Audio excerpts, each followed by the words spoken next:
لا لا، أنا بس بدي أعقب على تفضل. الكابتن زياد. يعني قال إنه المنتخب لازم يفتح خطوطه يعني ويلعب بشكل يعني مهاجم يعني لا، ما قلت على هيك المنتخب كابتن. المغربي. ما قلت أنا نفتح حكيت أنا الخطوط. وياك تحت الهواء، وقلنا إنه المنتخب الخطوط يعني امام منتخب المغرب او حتى تونس او حتى قطر. يعني المنتخبات هي افضل مننا بالتحركات، بالسرعه، بالانتشار، بقوه العمل الهجومي عندهم. فنحن بنتعرض مثل ما صار مع المنتخب الاماراتي اليوم. يعني اليوم المنتخب الاماراتي او مدرب المنتخب الاماراتي فتح المباراه مع المنتخب المغربي. المنتخب المغربي عم بيتفوق عليه بكل الخطوط. فلذلك تعرض لهزيمه يعني شنيعه. والمدرب خوسيه، انا ما عم دافع على لا المدرب كابتن، زياده. كابتن يعني أنا ما قلت نفتح عم الملعب. اقول انه المدرب لعب بواقعيه، يعني طيب بواقعيه هي الواقع، وامكانيه بس هي الواقعية نعم. كابتن، مزبوط كلامك. هذه الواقعية لم تتغير منذ يعني سنوات طويلة. هو نحن المقصد عندما نتعاقد مع مدرب أجنبي نريد نغير الواقع تبعنا. أنا معك 100% مثل ما تفضلت. أكيد يمكن لو فتح الملعب، لكن مثلا أنا حسأل سؤال وحضرتكم أخبر مني في هذا الموضوع، وفعلا أنا كنت عم فكر فيه كمشاهد.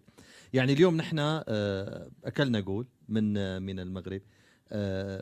ما كان ممكن خلينا نقول التغيير مثلا يصير قبل ما ناكل جول من المغرب او بعده مباشره؟ ما اليوم كثر الضغط اللي صار على دفاعنا انهار. يعني الله يعينهم الشباب. تمام. انا صدقا يعني الله يكون بعونه. ما في ضغط كابتن فنحن لو كنا عفوا لقدام شوي بس عم نشغلهم شوي قدام، ما بنخفف كنا ضغط. حكى الكابتن وليد كلام منطقي جدا، انه نحن ما فينا نلعب مع هيك منتخبات الا بهالاسلوب.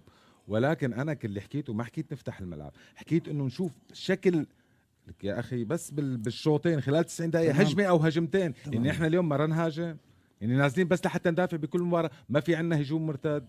انا هذا كان حديثي فقط لا غير. والا ما فينك تلعب انت تفتح المباراه، بس اليوم لها خصوصيه. يعني اي مباراه اخر 10 دقائق ضد المنتخب الامارات والمغرب، اخر 10 دقائق فتح المباراه خسر 3، وبالنهايه انت اليوم خروج المغلوب تخسر 3. بس هو انت تخسر 3 وتخسر 1 هي خروج مغلوب بالنهايه. طلعت انت بالنهايه برا. بس الفكره اللي عم يحكي الكابتن وليد انه نحن بهالامكانيات اللي عندنا ضد هيك فرق. ما بالامكانيات، نحن عندنا امكانيات، ولكن ضد هيك فرق لها تاريخ بكرة القدم ونوعية لاعبين افضل من عندنا كمغرب او تونس او قطر. خلينا نقول ما فينا نلعب الا من ورا نسكر منطقتنا.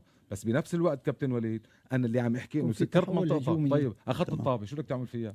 تعطيهم اياها مره ثانيه؟ أنا هاي حديثي كابتن. أنا هاي النقطة اللي حكيت زياد لأقول لك شغلة. يعني مباراتنا الأولى مع المنتخب التونسي شفنا بالشوط الثاني اختلف للأمانة، اختلف الأداء. يعني شفنا نحن الخطوط أداء مغاير عن الشوط الأول. تماما. يعني شفنا نحن الأطراف بدأت تشتغل عندنا، إن كان الصلخدي أو محمود الأسود، حتى العمق. يعني وصلنا أكثر من مرة وشكلنا خطورة عن طريق الأطراف بالشوط الثاني من مباراتنا مع تونس. يعني فيعني كان في شوية تغيير يعني للمدرب واندفاع باتجاه المناطق الهجومية. هلا بيعطيك اداء المنتخب، اصلاح المنتخب او اداؤه لحاله ما بيحل مشكله. يعني انت عندك الاحصاءات هي اللي بتعطيك النتيجه الاساسيه. نحن حاطين جولين واكلين جولين من اصل 4 مباريات. نحن احسن مباراه لعبانين فيها اداء هي ضد الفريق الفلسطيني، نسبه الاستحواذ عندنا 42%. صحيح. فهي لحالها بتعطيك يعني مثل صوره عن كيف كان الاداء. نحن عندنا مشكله وحده استاذي، انه نحن صار لنا فتره اخر 10 سنين او اكثر بنعتمد على النجم الواحد. يعني